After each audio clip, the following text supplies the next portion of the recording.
Acts chapter 25, once again, studying the life of the Apostle Paul right now in the book of Acts, and specifically some of the defenses that he made before kings and governors. And of course, that's going to continue on into chapter 26 too next week. I guess actually the last part of chapter 25, the whole part of chapter 26.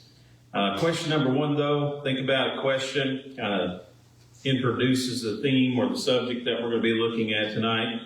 But the question is this: how did you and your siblings settle your disputes when you were growing up? Never had. Yeah. Yeah, I believe that. What about it? I said, you don't want to know. I don't want to know. Anybody settle it by fighting, by physical altercations? Well, I crowned my brother one time with a stick and he bit through his tongue. So, kind of, but I didn't mean to crown him that hard. We were like five. Yeah, hindsight's always better than the foresight, right? Yeah, I'd say a lot of us probably did it that way. Any other ways that you settled it? My mom and dad used to make me and my twin brother hug each other. Yeah, my mom and dad did that too. My mom and dad did that. Well, I say they did that. I can remember, I guess they did it with us two older kids, but I remember I was actually preaching at a lectureship, and I was telling, this story about how mom and dad made us hug, and my brother, he was in the same lectureship, and he said, I honestly never remember one time mom and dad making us do that. I said, well, you're the baby of the family, so you probably didn't have to do it, but mom and dad, I can remember multiple times mom and dad making us stand in the corner and hug. That's probably worse than getting a whipping, wasn't it? Yeah, it was. Anybody ever blackmail your sibling? Yeah, probably all of us. How about compromise? You ever compromise? Come to middle ground or agreement? Yeah, probably. Maybe at least once. Sometimes we didn't, right? We never did settle the disputes. We were just mad at each other about it, never did get it settled. But I bring that question up and kind of, thinking about it, discussing it here tonight. Aren't you glad that in our society, and I know no system is perfect, but aren't you glad that we have a system by which disputes can be settled? You think that's a positive or a negative? Think it'd be better if nobody intervened, just left us alone to settle our own disputes with each other? Probably not going to be a good idea or a good outcome, right? And again, I know that doesn't mean that every system is perfect. Sometimes systems are flawed. Sometimes systems fail people. And you think about the Apostle Paul. Did they have, in his day and age, did they have a system by which disputes could be settled? Sure. They did, didn't they? Did the system fail Paul? Did, unfortunately. And so that's what we're reading about here in these chapters. We're studying about the multiple occasions where, Paul should have been set free. Paul was arrested, and he never was, at least in Jerusalem and in Caesarea, he never really was formally charged with any crime. And yet he continued to remain in prison. Now, last week in Acts chapter 24, remember we studied Felix as Paul appeared before Felix. And Felix, of course, he never did really make an official ruling in Paul's case. Remember what excuse he gave as to why he wouldn't rule on Paul's case when he heard it? Real reason is I'm trying to make the Jews happy. Yeah. The real reason was more selfish or political motivation, because he talked to Paul a lot, but he really just wanted Paul to pay him some money. If he paid him enough money, he would have set Paul free. But he also wanted to get the favor of the Jews as much as he could, and so he left Paul in prison rather than set him free. But remember his words in that court hearing. Felix said that he had yet to hear the Roman centurion in charge of Paul's arrest. He had yet to hear from him. And so until he had heard from him, he wasn't going to make a ruling on Paul's case. But the Bible tells us there in the latter part of chapter 24 and verse 27 that it left Paul in prison for 2 years. So for 2 years, he's been in prison in Caesarea.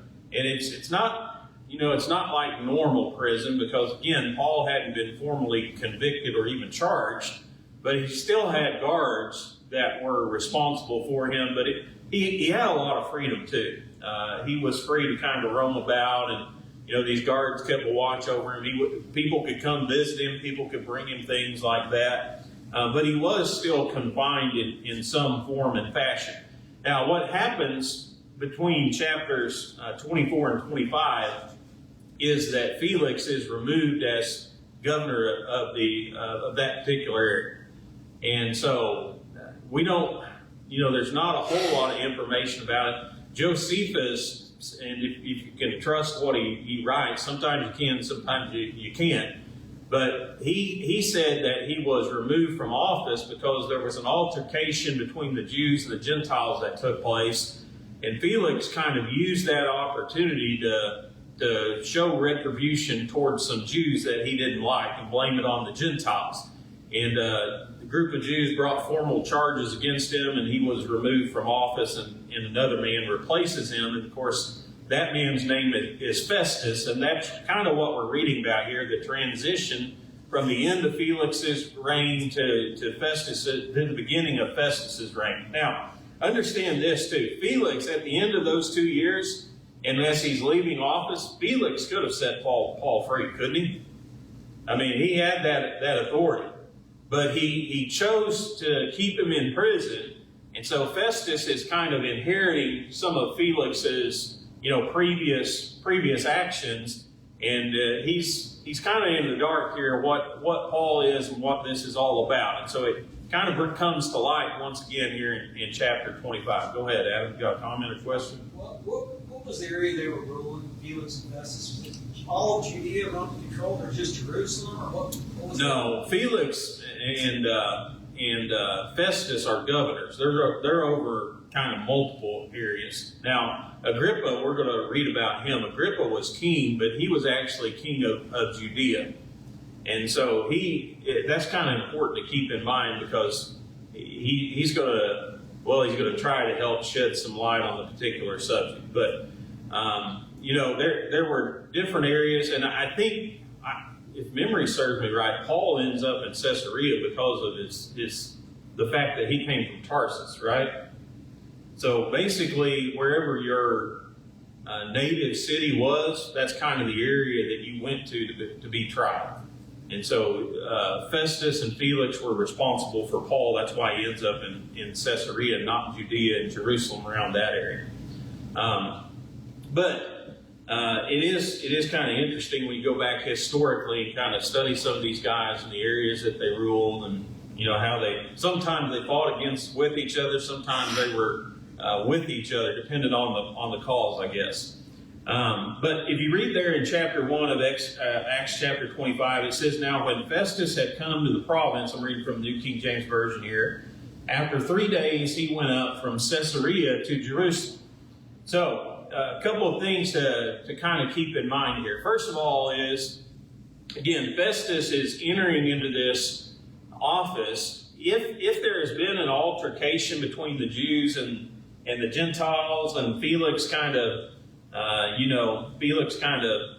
used that as an opportunity to show some retribution to the Jews, I think what Festus is trying to do is kind of smooth things over. That's why he's going to Jerusalem. I think also there are probably some matters that are left over from Felix's rule that he has to figure out that would relate to Jerusalem. Paul is going to be one of those cases.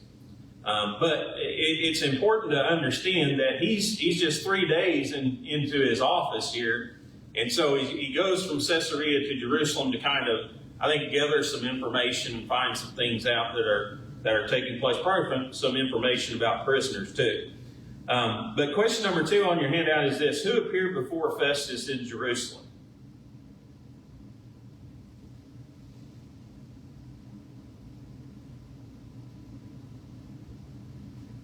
High priest and the chief of the Jews.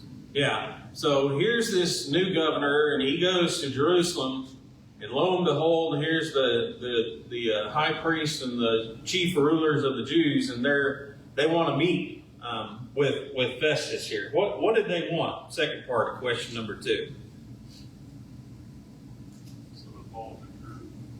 Yeah, they said, hey, we want, you're our new ruler here. We want to know if you got a prisoner up there in Caesarea. We want to know if you'll send him back here to Jerusalem so that we can have a trial. Now, why did they want that? Yeah, so here we are again, right? Another plot on Paul's life. Now, remember, it's been 2 years since Paul appeared before Felix and the Jews and the high priest and all the leaders were there, and they had this kind of makeshift trial. No ruling was officially made, but 2 years later, here he is, and he's still in prison, and the Jews forgot all about it, didn't they? No, they hate Paul, right? And so now they see this new ruler, and they're like, here's our chance. Here's our opportunity. If we can get him to send him back to Jerusalem, then we got guys who'll knock him out before he ever makes it to Jerusalem. We won't have to worry about Paul anymore. So how does, question 3 here, how does Festus reply to the request to transfer Paul? No. Yeah, I think there's a couple reasons why. First of all, remember that Festus has come just, again, 3 days in office here, not very long, but he's come from Caesarea to Jerusalem, and he's got work on his mind. He's got a reason for coming here. And it's not to hear a whole bunch of cases and get people transferred. In other words, he's not planning on staying here in Jerusalem forever. And I think, if memory serves me right, wasn't it like a 4-day trip that it took the elders and the chief priest and the high priest to get from Caesarea to Jerusalem?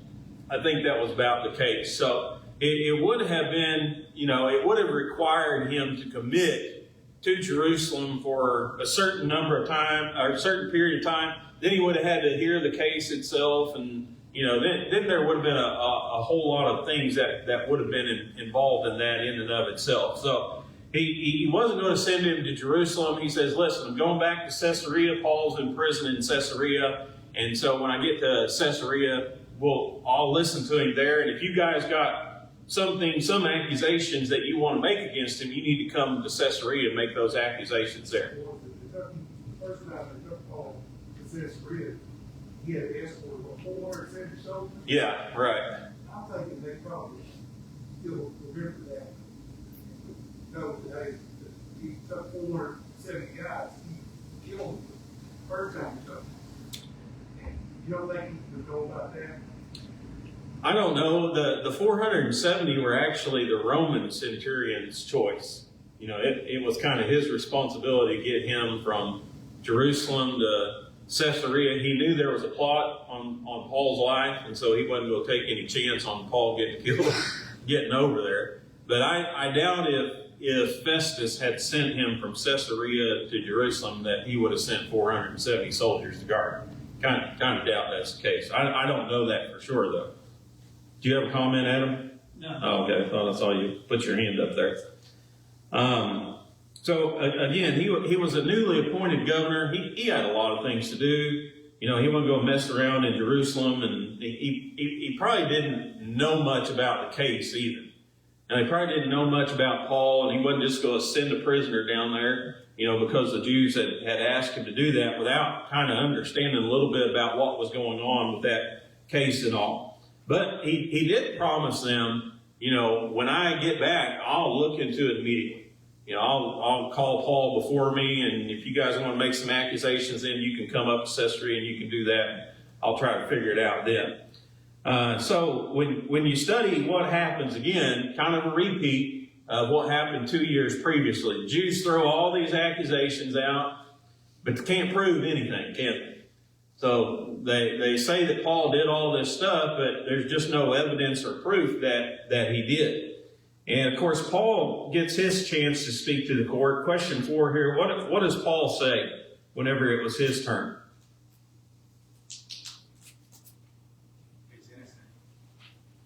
Yeah, and he points out specifically in verse 8, he said, listen, I haven't broken any law of the Jews, okay? I haven't broken any law of the temple. I haven't broken any Roman laws. You know, I'm not guilty of any of these accusations that they're hurling before me. And so he's pleading with the governor here or pronouncing his innocence before the governor. So I haven't been guilty of breaking any law of the Jews. No laws of the temple were broken. I haven't broken any laws of Rome either.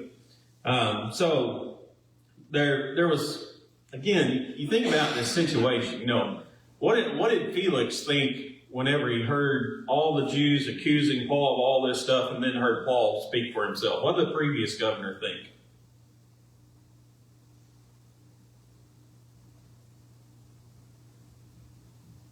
You didn't think he done anything wrong? No. I mean, he basically said Paul's innocent, but, you know, I haven't heard from the Roman centurion yet, so I'm not going to make a ruling. And conveniently, he didn't hear from him for 2 more years. So he just left Paul in prison because he thought, well, I can benefit from this in some way. Either I can keep Paul in prison and make the Jews happy, or Paul can bribe me and pay me a lot of money, and then I'll let Paul go. But so he was trying to benefit, you know, at Paul's expense here. But, you know, Festus is kind of an interesting guy here because I think he, you know, a lot of these people, again, the first thing that they were concerned about were themselves. That's who they were looking out for first and foremost. But there was still a sense in which, you know, they understood whether a person was guilty or innocent. And as you read about Festus here, what does Festus ask Paul? After Paul gets his chance to speak, what does he ask him? Would you go back to Jerusalem for a trial? Yeah, would you be willing to go back to Jerusalem, you know, and stand before a Jewish council and let them question you some more and then decide whether you're innocent or you're guilty? Now, why would he do that? It says he was wanting to do the Jews a favor. Okay, so if the previous governor had just got kicked out of office because he had some run-ins with the Jews, and you're the next governor, what would you be trying to do? Well, you'd be trying to mend those relationships as much as you could without perverting Roman justice. And remember, part of the reason why these men are being maybe a little bit more sympathetic with Paul is because Paul's a Roman citizen. If he weren't a Roman citizen, he would have got sent right back to Jerusalem. The Jews would have dealt with it. But as a Roman citizen, he had rights. And so they weren't just going to take a Roman citizen and send him back to Jerusalem without his consent, especially when this was the court that was responsible for, making a ruling and pronouncing justice for him. So, do you think that Festus knew that there weren't really any charges that could be put against Paul? I would say, or else he would have charged him right then and there, don't you? But the fact that he asked him, will you be willing to go back to Jerusalem and, stand in front of the Jews, kind of indicates, I can't really, find anything wrong with this guy. Can't write up any charges against him. Can't really convict him of some crime that he has committed here. But he was, again, the Bible says he was just trying to appease the Jews in what he was trying to do here. Question number 6. So why did Paul want nothing to do with standing trial in Jerusalem? Well, Festus might not have known what happened 2 years earlier. I suspect he did, but I know Paul did. Yeah. So he knew what was waiting for him if he went to Jerusalem. He wasn't going to get the trial. Yeah. And Paul points out there in verse 10, he said, I stand at Caesar's judgment seat where I ought to be judged. And what he's talking about is, he said, I'm standing here in a Roman court. I'm a Roman citizen. This is where I belong. You know, I don't belong back there in Jerusalem in front of a Jewish council and being judged. But he knew, of course, if he went back to Jerusalem and stood in front of a Jewish council, what would have happened to him? He would have been convicted of something and would have been put to death, wouldn't he? And Paul knew he said, there's no way I'm doing that. You know, I'm not going back there. Those guys don't like me. They got it in for me. There's no way I could ever get a fair trial in doing that. So what does Paul decide to do?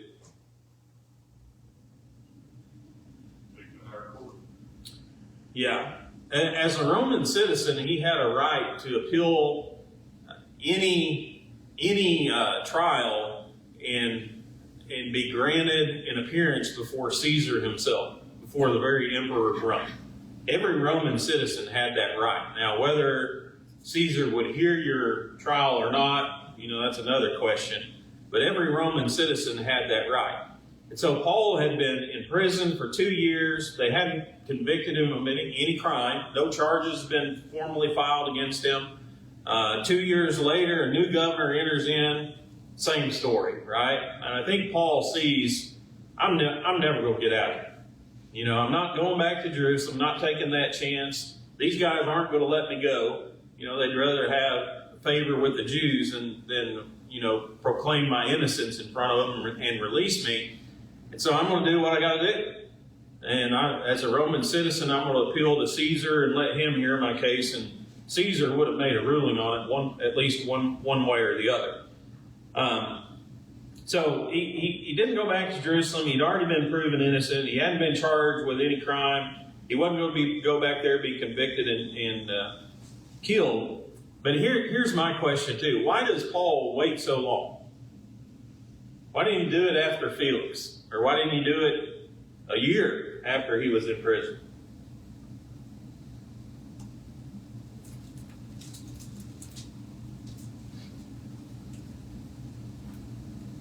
God told him he was going to speak to rulers and powerful people. Maybe he was using that time to do that very thing. He was in their presence on the regular, it looks like, in that crowd. I don't know.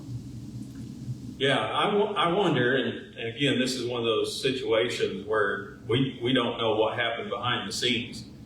But you remember when he was arrested in Jerusalem, almost killed twice while he was in Jerusalem before he made it over to Caesarea. But Jesus appears to him in Acts 23 and verse 11. He says, "Be of good cheer, Paul, for as you have testified for me in Jerusalem, so you must also bear witness at Rome." I wonder if this was divine instruction, you know, because if Paul was passionate about going to Rome, first of all, wasn't he? I mean, that was his plan all along. He was going to go to Jerusalem. He's going to drop off the offering for the poor saints, and then he was going to head over to Rome. Why didn't he invoke that right sooner and get sent over to Rome? You know, why wait that 2-year period before you do it? I don't know. Kind of an interesting idea and discussion. I don't have the answer to it because the Bible doesn't provide it. But I do kind of wonder if this isn't something that's been divinely directed to Paul for him to do. We do know that when they stood before kings and governors, what did they have? The ability to speak through the Holy Spirit. The Holy Spirit told them what to say, didn't he? And so I'm wondering if this is what the Holy Spirit told Paul to say in this particular instance. Yes, sir. Is this the president's number Paul wrote most of a lot of his letters to the churches? Well, his second one is going to be more, this is kind of debatable too here. So how many people think that Paul was in prison for an extended period of time twice? Yeah? So we're looking at AD 60s, somewhere in this area. So a lot of those epistles would have been written right in this area.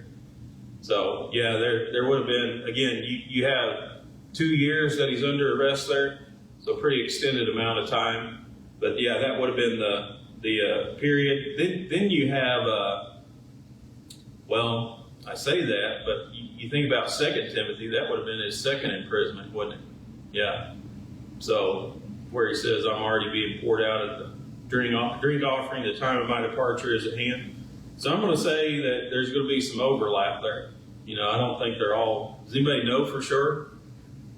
Again, it's depending on your dates. Your dates here we're in the upper 60s here. I know that. So depend on which book we're talking about, what period of time we would be in. A lot of people write like 62, 65, first. Yeah, I think, depending on which ones you're talking about. But there was more than one prison epistle, that's for sure. Good question. I'll look into it a little bit more. I'm just kind of talking off the top of my head here. Nobody's helping me out, so. What if we could? Okay, so where are we at here? Where did I get off on? So Paul appeals to Caesar. Why did he wait this long? I don't know. Don't know for sure. But question 8 is this: is it wrong for a Christian to use his or her civil right to defend themselves? What would you say based on this story? Used his. Yeah. He did, didn't he? Paul used his civil rights to try to get justice. But I will also say this: I don't know that Paul was as much concerned for his own life, because he'd already, again, in Jerusalem, they prophesied before he got there he was going to be arrested. He said, listen, I don't care. I'm ready to be arrested. I'm ready to be killed. I'm ready to be put to death. That's what the Lord wants. But I think what he really wanted more than anything was to do good things and to spread the gospel. And Paul didn't care how that was, whether it was in prison or somewhere else. He wanted to spread the gospel of Christ. He wanted to go to Rome, spread the gospel of Christ. So I don't know that it was as much selfish, because again, the Lord told him, you're going to do this for me. You're going to go to Rome and you're going to bear witness for me. So anyway, a little bit of background there. And then you have kind of a consultation here between some of the rulers, between Festus and King Agrippa. Question number 9 here is this: why does King Agrippa and his sister visit Festus?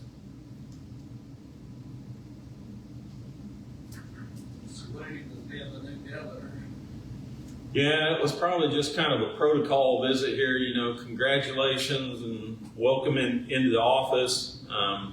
Probably a sense too in which, is there anything I can help you with? Is there anything that you need assistance with in this transition? Now, why would, first of all, what is Herod Agrippa king over?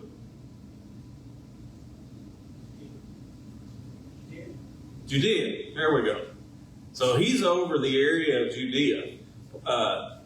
Festus has been to Jerusalem, that's in the area of Judea there, kind of the heart of Judea.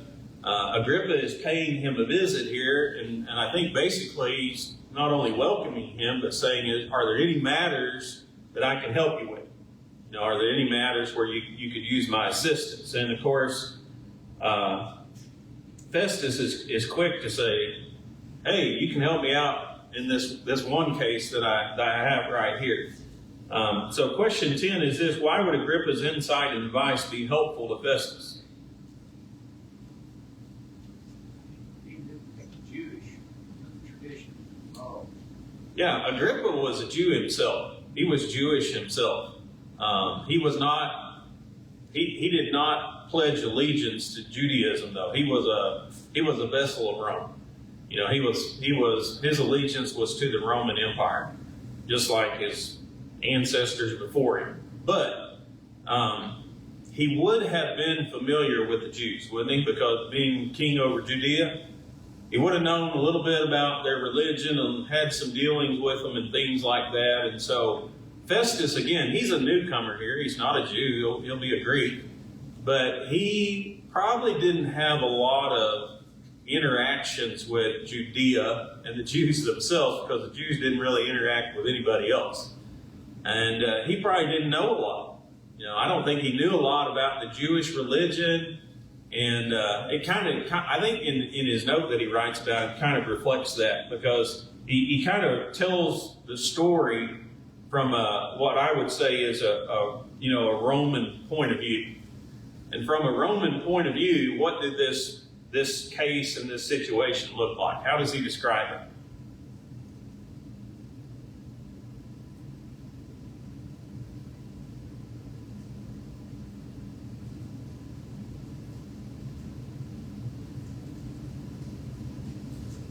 That's a question.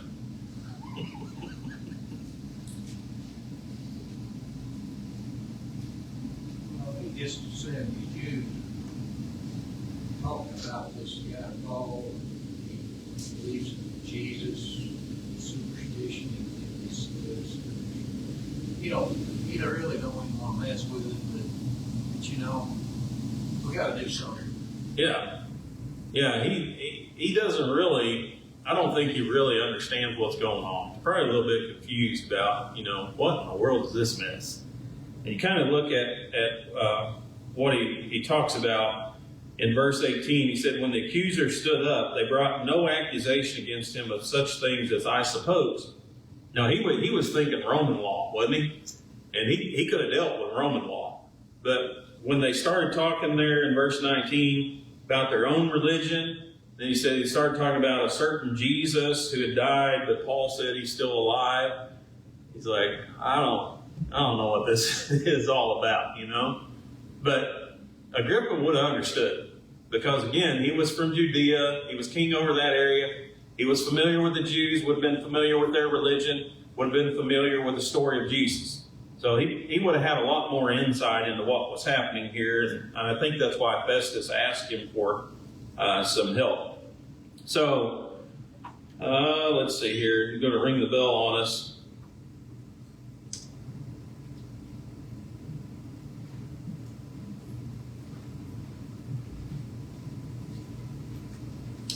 Well, basically, let's just get down to question 16 here. How does Agrippa respond to the governor's story?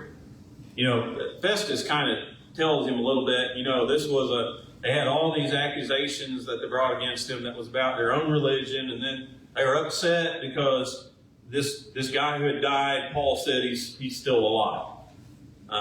So how does Agrippa respond to Festus's request? Said I'll take care of it myself or hear it myself. Yeah. He said, tomorrow I'll hear what Paul has to say. And do you think, we'll study Agrippa a little bit more next week, but do you think Agrippa was a little bit curious to hear what Paul had to say about all this? Yeah. I imagine, again, he's a Jew. He understands their background. He had dealings with them. He knows their religion. He knows the story of Jesus. He knows about the sect of Christianity, how the Jews hate it. So I think he was probably interested to see how Paul was going to tell this story, and what information could Paul bring to light about this man that died and is supposed to be alive. Now, wasn't it his grandpa that's the one that killed the young people? Yeah, that was. Do you think he ever put that together in his head? Like they're saying this is the Messiah. My grandpa killed an entire. That would not have been a secret. Like he wiped out a whole section of, was it 2 and under? Yeah. But 2 and under's ever been like famous. Yeah. And this is what they're saying that is. You think he ever put that together in his head? I don't know. I mean, again, these guys their allegiance was to Rome. I mean, that's really, they didn't care about Jewish religion as far as them being attached to it. I mean, they knew about it. But yeah, you read about him, that was his grandfather. His father killed James the apostle. He was the one who had James killed. So he had to know a little bit about Christianity. And he had to, I think again, he was just kind of interested to hear what Paul had to say and what information he could bring to light. So, Lord willing, next week we'll study about him before King Agrippa. Anybody got any comments, questions, or anything before we end? I'll do some study into Paul's writing and his prison epistles and try to figure out where we're at there.